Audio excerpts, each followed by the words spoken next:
Hello बच्चों, आज हम यूपी बोर्ड 2025-26 के लिए क्लास 10th के मैथ्स जो वास्तविक संख्या चैप्टर है उससे इम्पोर्टेंट क्वेश्चन को हल करेंगे। देखिए 1, 2, 3 ये वाले हम प्रश्नों को हल कर चुके हैं जो अगली वीडियो में हमने हल किया है। आज हम करेंगे 4, 5, 6, 7। देखिए चारों सवाल अलग अलग टाइप के हैं। अगर आपने ये चारों सवाल हल कर लिए तो इस पे आने वाले सवाल भी आप हल कर लेंगे। ठीक है, इन सवालों को हल करने से पहले एक कॉन्सेप्ट सीखिए, परमेय संख्या। देखिए क्या होती है परमेय संख्या? वह संख्या जो P/Q के रूप में हो। कहने का मतलब वो P/Q, यहाँ पर P/Q ना लिखें आप तो A/B लिख सकते हैं, C/D लिख सकते हैं, X/Y लिख सकते हैं। ठीक है, और Q बराबर 0, मतलब कहने का मतलब कि नीचे 0 नहीं होना चाहिए। इसका मतलब क्या है? नीचे 0 नहीं होना चाहिए। जो संख्या होंगी P और Q, इनका मासा कितना होना चाहिए? 1। तो वह संख्या क्या कहलाएगी? परमेय संख्या। अब देखिए उदाहरण में समझिए, 3/5 ये परमेय संख्या है या नहीं? देखिए Q बराबर 0, नीचे नहीं है 0। ठीक है, और P और Q का मासा कितना होना चाहिए? 1। तो देखिए 3 और 5 लिख लिया हमने, तो 3 को लिख सकते हैं 3 गुणा 1, 5 को लिख सकते हैं 5 गुणा 1। दोनों में कॉमन क्या है? 1, और जो दोनों में कॉमन होता है उसी को हम मासा कहते हैं। तो कहने का मतलब अब 3/5 क्या हो गई? परमेय संख्या, क्योंकि इनका मासा भी 1 आ गया और नीचे 0 नहीं है। अब दूसरा समझिए, 0/3। ऊपर देखिए, ऊपर 0 हो सकता है पर नीचे 0 है नहीं है, तो इसलिए ये क्या है? परमेय संख्या। ये वाला देखिए 3/0, देखिए नीचे 0 आ गया। हमने कहा था आपसे नीचे 0 नहीं होना चाहिए, जबकि 0 नीचे आ गया, तो इसलिए क्या ये परमेय संख्या नहीं है। अब सवालों को हल करिए। पढ़िए क्या है? √2 एक अपरमेय संख्या है, सिद्ध कीजिए। तो आपको सिद्ध करके बताना है √2 एक अपरमेय संख्या है। तो क्वेश्चन नंबर 4, तो √2 एक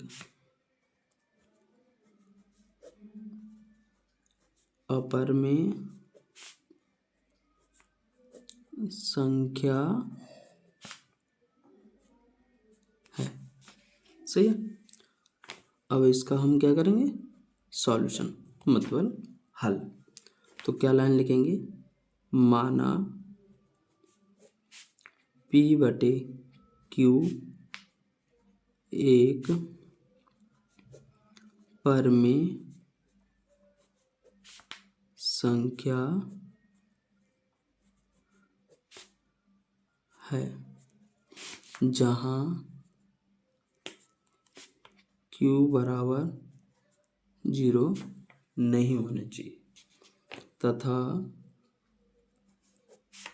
P/Q का मासा कितना होना चाहिए? 1। ठीक है ना, P और Q का मासा 1 होना चाहिए और Q बराबर नीचे, मतलब नीचे 0 नहीं होना चाहिए। अब देखिए ये वाली लाइन हमने लिख दी ना, ये वाली लाइन आप ये वाले सवाल, एक ये रहा, ये रहा, ये रहा, ये रहा, जब भी आप अपरमेय वाले सवाल सिद्ध करने वाले होंगे तो आप ये वाली लाइन सबसे पहले लिखेंगे। ध्यान रखिए, ये लाइन याद कर लीजिए, ये लाइन आपको सबसे पहले लिखनी है। अब देखिए हमने क्या किया है, P/Q एक परमेय संख्या, तो हम क्या करेंगे? √2 को एक हम परमेय संख्या मान के अभी हल करेंगे। अगर ये √2 एक परमेय संख्या है तो इसकी कंडीशन क्या होती है? Q बराबर 0, मतलब नीचे 0 नहीं होना चाहिए, और P और Q का मासा कितना चाहिए? 1। अगर ऐसा हो गया तो हम कह देंगे √2 एक परमेय संख्या है। अगर ऐसा ना हुआ मतलब उनका मासा 1 ना आया और क्यू बराबर 0 नहीं हुआ, ठीक है, ठीक है, क्यू बराबर नीचे 0 नहीं आना चाहिए ऐसा, ठीक है ना, और उनका मासा कितना आना चाहिए 1। अगर ऐसा हो गया तो कह देंगे √2 एक परमेय संख्या, अगर ऐसा ना हुआ तो हम कह देंगे √2 एक अपरमेय संख्या है, ठीक है। तो क्या करेंगे P/Q, तो देखिए ये भी परमेय संख्या, अब इसको भी हमने मान लिया परमेय संख्या, तो दोनों बराबर हो जाएंगी, तो हमने दोनों को बराबर रख दिया। अब देखिए मैं इसके नीचे मान लेता हूँ 1 का भाग दूंगा किसी संख्या में देंगे आप, तो वही संख्या रहेगी, क्रॉस मल्टीप्लाई, P का गुणा 1 से होगा और किसी भी संख्या से 1 का गुणा करें तो वही संख्या रहती है, और Q का गुणा हम √2 से करेंगे, ओके। अब क्या करेंगे आप, दोनों पक्षों का वर्ग करने पर, ठीक है, देखिए P क्या करेंगे तो P² हो जाएगा और Q इंटू √2 का वर्ग।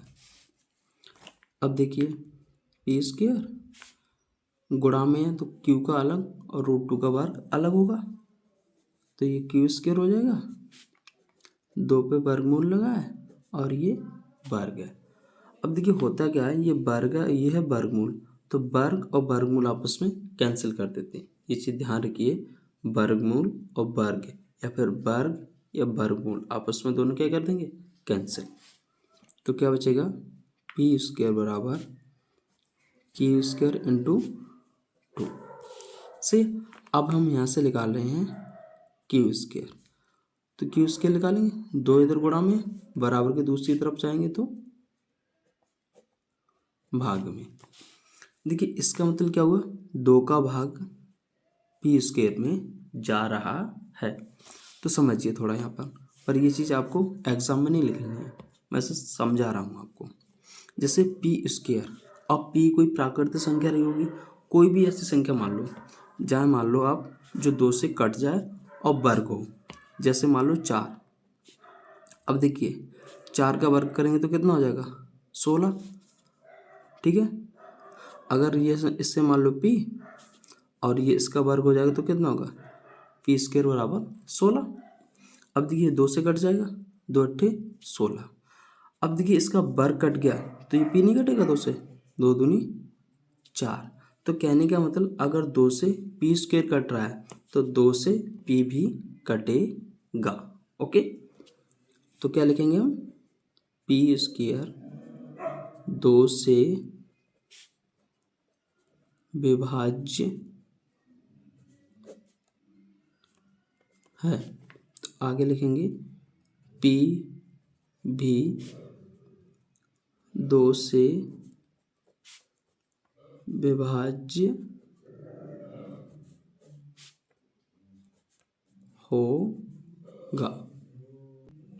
अब देखिए नेक्स्ट स्टेप क्या होगी, जो P था, अब P का काम हमारे यहाँ ख़त्म हो चुका है, तो इसका मतलब क्या, P को आप यहाँ से हटाना है, तो P बराबर हम मानेंगे 2C।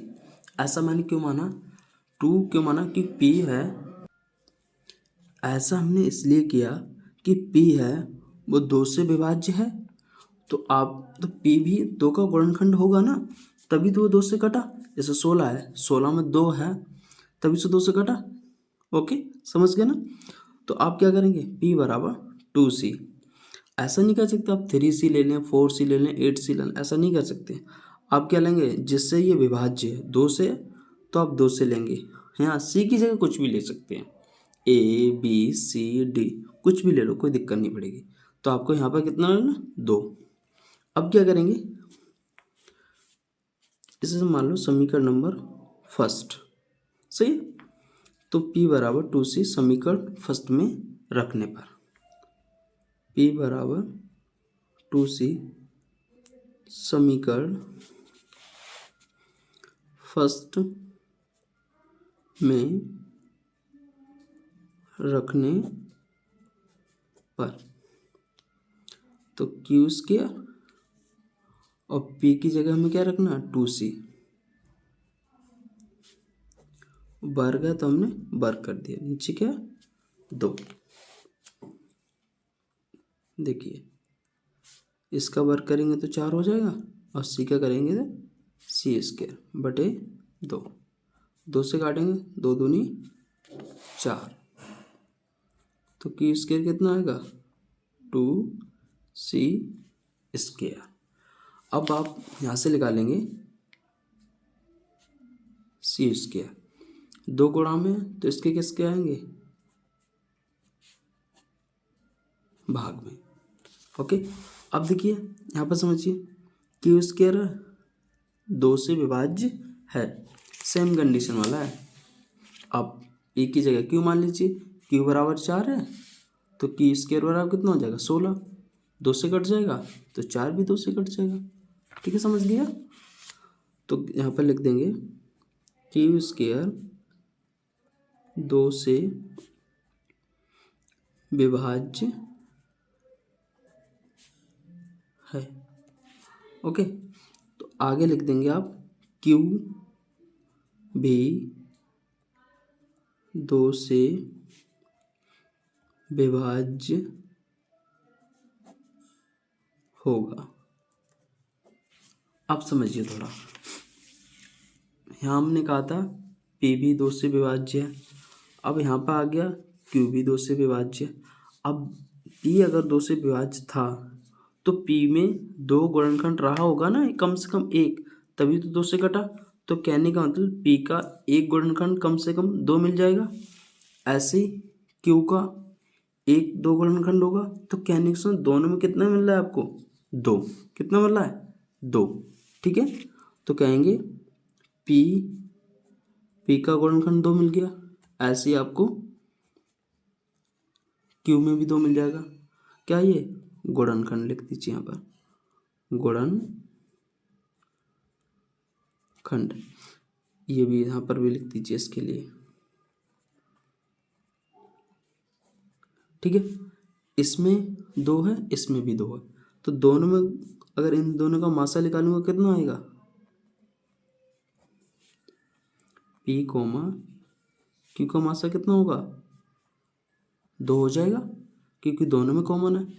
अब देखिए पी कोमा क्यू का मासा कितना आया 2, जबकि आना कितना चाहिए था 1।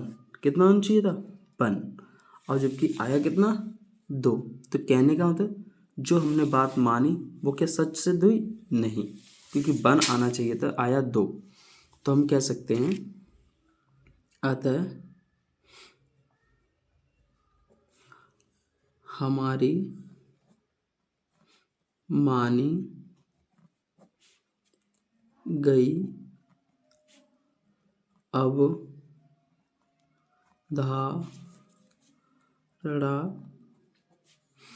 गलत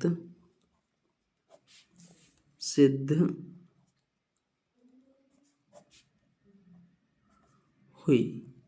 ओके, जो हमने अवधारणा मानी थी कि उसका मासा 1 आ जाएगा, ओके ना, तो जबकि ये कैसा हुआ आया 2, तो हमारी जो मानी गई अवधारणा कैसी हुई, गलत सिद्ध हुई।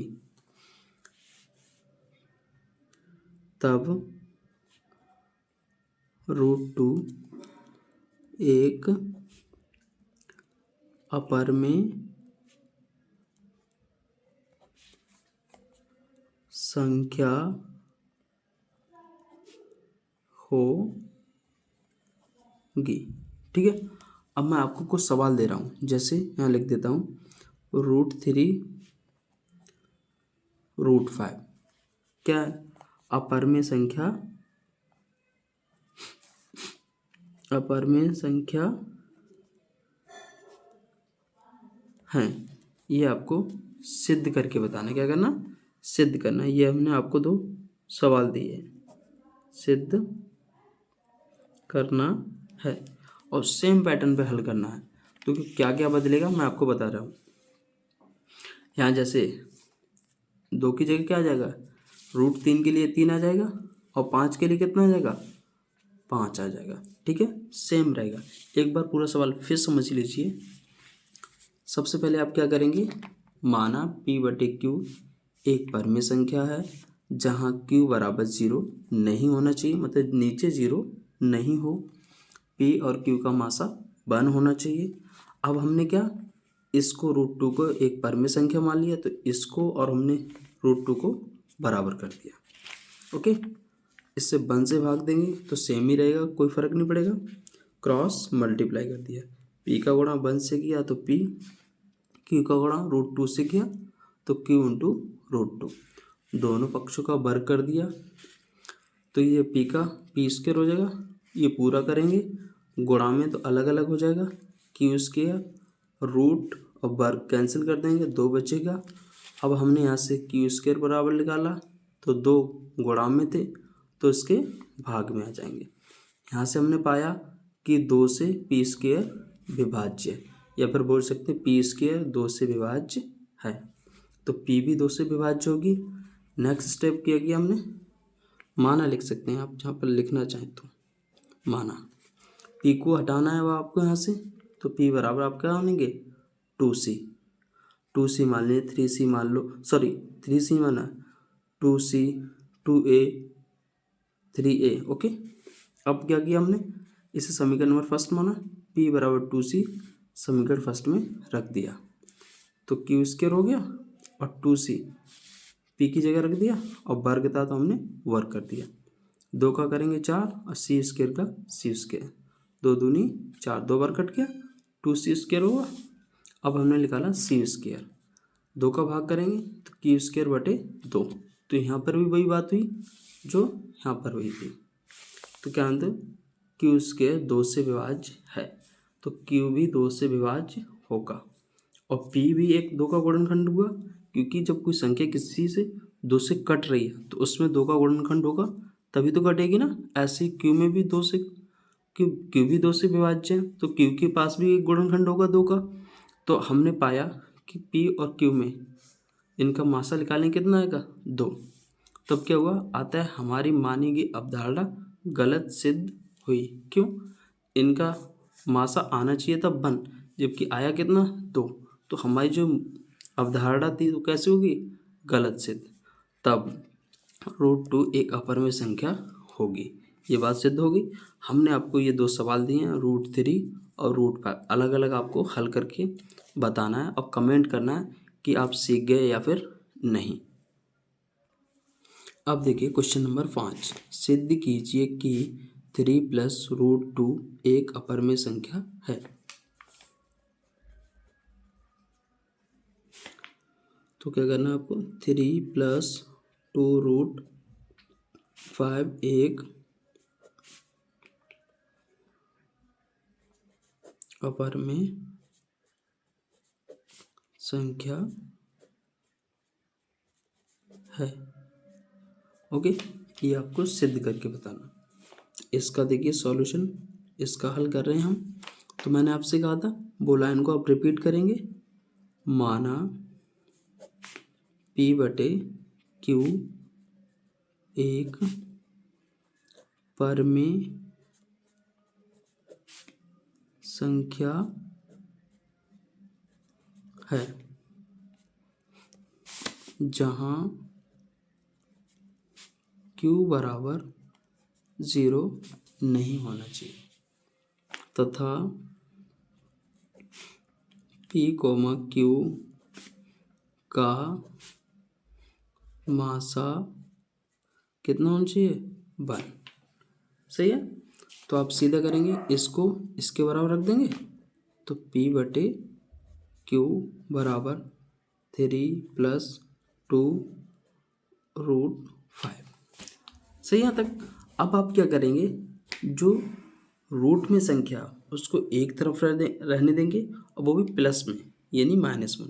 अगर कोई सवाल चेंज भी हो जाए तो अल्टीमेटली आपको प्लस में रखना है, ये प्लस में है तो आप इधर ही रहने देंगे, और जो संख्याएं आपको बराबर की दूसरी तरफ लानी है। तो देखिए p बटे q, ये प्लस के 3 है, इधर आएंगे बराबर के, तो कैसे होंगे माइनस के, इधर बचा 2 × √5। सही है। अब देखिए गुणा में है तो बराबर के दूसरी तरफ आएंगे, p बटे तो ये भाग में आ गए, गुणा में थे तो भाग में आ गए, इधर क्या बचा √5। अब देखिए एक चीज़ समझ लीजिए, अगर आप p/q एक परमेय संख्या है और 3 भी एक कैसी है परमेय संख्या, कैसे मैं आपको समझा देता हूँ। जैसे 3 है, 3 के नीचे 1 मानेंगे तो रहेगा तो 3 ही ना। अब 1 और 3 का मासा लेंगे तो कितना आएगा 1 आएगा ना, क्योंकि 1 गुणा 1 लिख सकते हैं सर, 3 गुणा 1, दोनों में कॉमन कितना होगा 1, तो क्या होगा 3 एक परमेय संख्या होगी, ऐसी 2 एक क्या होगी परमेय संख्या होगी। अब एक चीज़ आपको याद करनी है, जैसे मैं कहूँ परमेय संख्या है और परमेय संख्या आपस में घटाएं तो क्या मिलेगी आपको परमेय संख्या। ऐसे मैं आपसे कहूँ परमेय संख्या में परमेय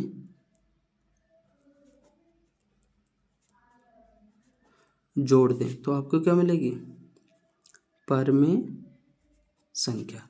आगे समझिए, अगर हम परमेय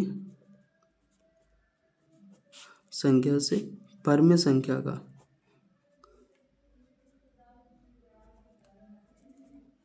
गुणा करेंगे तो आपको क्या मिलेगी परमेय संख्या। आगे समझिए, अगर हम परमेय संख्या से भाग करें तो आपको क्या मिलेगी परमेय संख्या। ठीक है, समझ गए। अगर आप परमेय संख्या में से परमेय संख्या को घटाएंगे तब भी आपको परमेय संख्या मिलेगी, परमेय संख्या को परमेय संख्या में जोड़ेंगे तब भी आपको परमेय संख्या मिलेगी, परमेय संख्या को परमेय संख्या से गुणा करेंगे तब भी आपको परमेय संख्या मिलेगी, परमेय संख्या को परमेय संख्या से भाग करेंगे तब भी आपको परमेय संख्या मिलेगी। ठीक है, समझ गए यहाँ तक आप।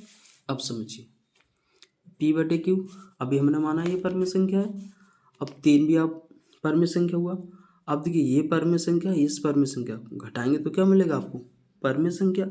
अब 2 भी परमेय संख्या है तो देखिए परमेय संख्या को ऊपर वाला समझिए, परमेय संख्या परमेय संख्या में से परमेय संख्या को घटाया तो परमेय संख्या। ठीक है, अब परमेय संख्या मिल गया, अब परमेय संख्या को परमेय संख्या से भाग किया तो परमेय संख्या। तो कहने का मतलब ये पूरी संख्या क्या है एक परमेय संख्या है, परमेय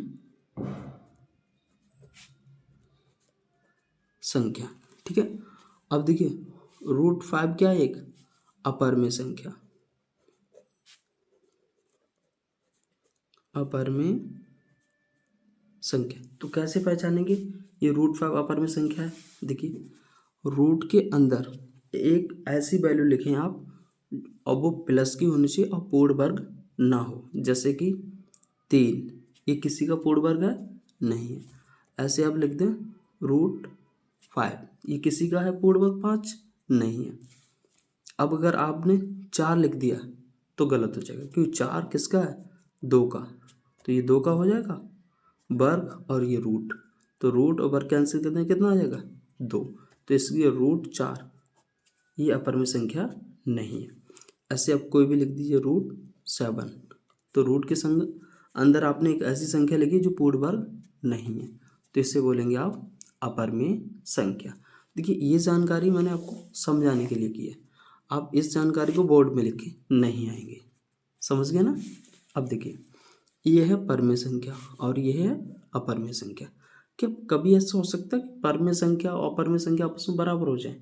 नहीं, यहाँ तो हमने मान लिया है ना इसलिए यहाँ पर कर दिया, पर यहाँ पर मैंने आगे नीचे हल किया तो ये परमेय संख्या मिली और ये अपरमेय, तो ये बराबर नहीं होगी। आप क्रॉस कर देंगे, आप लिखेंगे p/q -3/2 एक परमेय संख्या है, जबकि √5 एक अपरमेय संख्या है। सही है। तो क्या हुआ, ये परमेय संख्या होगी और ये अपरमेय संख्या, तो जो ये हमारी धारणा कैसे होगी, गलत। अतः हमारी धारणा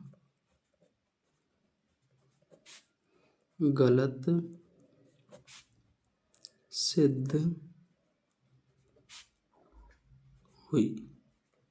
तब कौन सा, 3+2√5 कैसी है, 3+2√5 एक अपरमेय संख्या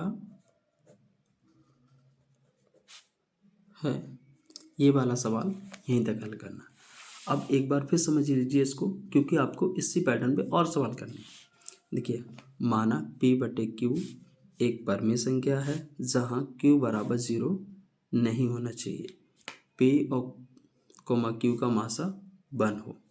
तो हमने इसको और इसको फिलहाल में क्या दोनों को परमेय मान लिया, तो बराबर कर लिया।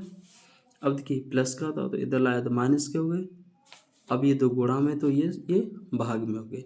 अभी मैंने आपको बता ही दिया है, परमेय संख्या में से परमेय संख्या को घटाएंगे तो परमेय संख्या आएगा, और परमेय संख्या ऊपर होगा। अगर नीचे भी दो परमेय संख्या है, अगर परमेय संख्या को परमेय संख्या से भाग करेंगे तब भी परमेय संख्या मिलेगा। और √5 कैसे, एक अपरमेय संख्या। और हमने कहा था कैसे पहचानेंगे, वर्ग के अंदर जो वर्ग होता है, जो वर्गमूल होता है, उसके अंदर एक ऐसी संख्या लिखो जो पूर्ण वर्ग ना हो। तो 3 देखिए कहीं पूर्ण वर्ग है, किसी संख्या का नहीं है, तो √2 एक अपरमेय संख्या हो गया। आप √4 को नहीं लिख सकते, ना ही आप √9 को लिख सकते हैं, क्योंकि ये 3 का हो जाएगा। तो इसे √9 क्या है, एक अपरमेय संख्या नहीं है। तो समझ गए। तो हमने कह दिया ये परमेय संख्या होगा, ये अपरमेय, तो आपस में दोनों बराबर नहीं हो सकते, तो हमने काट दिया यहाँ पर। अब हमने लिखा ये वाली संख्या पूरी उठा के हम लिख दी, एक परमेय संख्या है ये लिखा ही है, और √5 एक अपरमेय संख्या है, ये आप लिख ही देंगे। तब कह देंगे हमारी जो धारणा थी गलत हुई। तब 3+√5 एक अपरमेय संख्या है, ये आपका आंसर हो जाएगा। ओके।